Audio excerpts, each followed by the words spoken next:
केंद्र सरकार ने बुधवार को नई शिक्षा नीति 2020 को मंजूरी दे दी। भारत में करीब 34 साल बाद आई नई शिक्षा नीति में स्कूली शिक्षा से लेकर उच्च शिक्षा तक कई बड़े बदलाव किए गए हैं।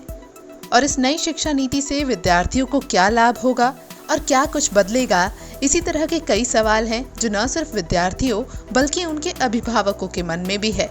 आइए जानते हैं ऐसे ही कुछ सवालों के जवाब एजुकेशनिस्ट विजय साहू से कि उनकी क्या राय है। अभी जो 10th एंड 12th में बोर्ड हो रहा था, अभी बोर्ड होगा 3rd, क्लास 3 में, क्लास 5 में, क्लास 8 में एंड क्लास 10 में एंड 12 में। तो बच्चों को हर 2-3 साल में एक बार परखा जाएगा एंड उसके लिए एक नेशनल असेसमेंट बोर्ड बनाया जा रहा है, जिसमें ये क्वेश्चंस अलग तरह के होंगे, जहां पे हम लोग न्यूमेरेसी एंड लिटरेसी स्किल्स को परखेंगे।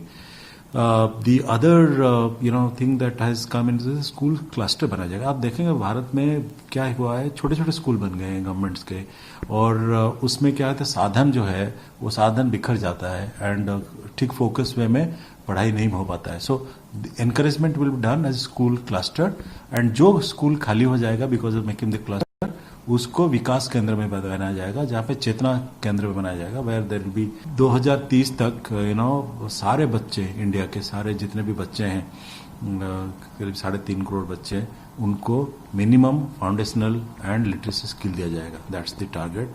एंड 3.5 करोड़ बच्चों जो आउट ऑफ स्कूल हैं, उनको भी स्कूल सिस्टम में लाया जाएगा। As far as RT is concern, जो पहले 14 साल का था, 6 से 14 साल का था, अभी वो 6 से 18 साल का हो गया। मतलब 12वीं कक्षा तक, up to 12th, there will be RT applicable and they will get school education.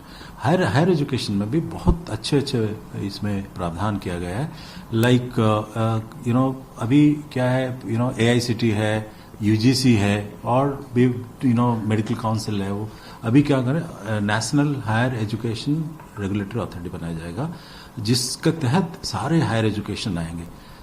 Foreign universities को अलाउ किया जाएगा भारत में अपना कैंपस खोलने के लिए। उसमें क्या होगा, अपना जो इतना फॉरेन करेंसी जाता था एंड बच्चों को इतना पैसा खर्च करना पड़ता था बाहर देश जाने के लिए, अभी नॉट ओनली दैट, इंडिया का बच्चे इंडिया में रहेंगे, नेबरिंग कंट्रीज एंड बाहर का बच्चे इंडिया आएंगे, जैसे पहले होता था 300 साल पहले।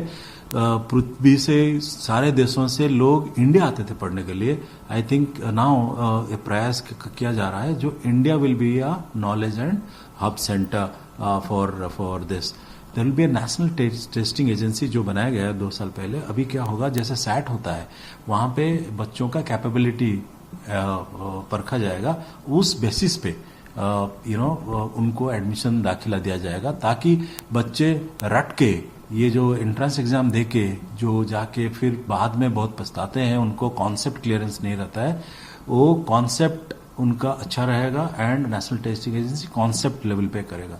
स्कूल एजुकेशन में और एक अच्छा पदक्षेप लिया गया, where the 21st century skills and the vocational skills में प्रावधान किया गया है, जहां पे बच्चे वोकेशन में जाना चाहते हैं, उनको कैसे एनकरेज किया जाए और उनको वोकेशनल एरिया में कैसा ज्यादा ट्रेनिंग दिया जाए।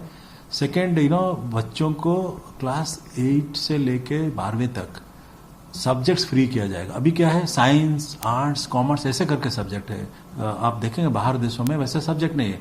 मैं फिजिक्स ले सकता हूँ, फिर सोशियोलॉजी ले सकता हूँ, फिर मैथमेटिक्स ले सकता हूँ, फिर इंग्लिश ले सकता हूँ। तो बच्चों को अच्छा लगे वो चूज करेंगे एंड वो एक बहुत बड़ा पदक्षेप है। दूसरा है हमारा जो 3 साल का जो ग्रेजुएशन था, उसमें क्या होता था, बच्चे जब बाहर जाते थे बाहर देशों में, तो उनको और 1 साल का ब्रिज कोर्स करना पड़ता था। अभी क्या कर रहे हैं कि 4 साल का कोर्स होगा और बच्चों को इतना छूट दिया जाएगा, अगर आप 1 साल का कोर्स करते हैं, 4 साल में 1 साल करते हैं, आपको एक सर्टिफिकेट दिया जाएगा। वो सर्टिफिकेट वैलिड रहेगा। आप फिर 2 साल का बाद सोचे कि मैं और 2 साल कर लेता हूं, तो 2 साल अगर कंप्लीट कर लेते हैं, आपको डिप्लोमा दिया जाएगा। फिर अगर आप आके फिर 3 साल का बाद और 2 साल कर लेते हैं, फिर आपको डिग्री दिया जाएगा। तो बच्चा बीच में जाके मार्केट में अपना को परखेगा, इंटर्नशिप करेगा, कहाँ पे नौकरी करेगा, फिर आके।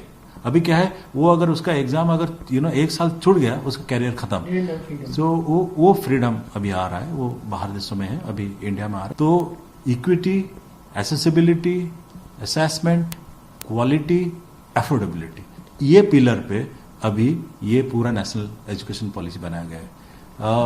Very very aspirational, but only मैं फैक्टर रखूंगा, पहले जो 2 हमारा पॉलिसी किया गया था उसमें 50% अभी तक इम्प्लीमेंट नहीं हो पाया है।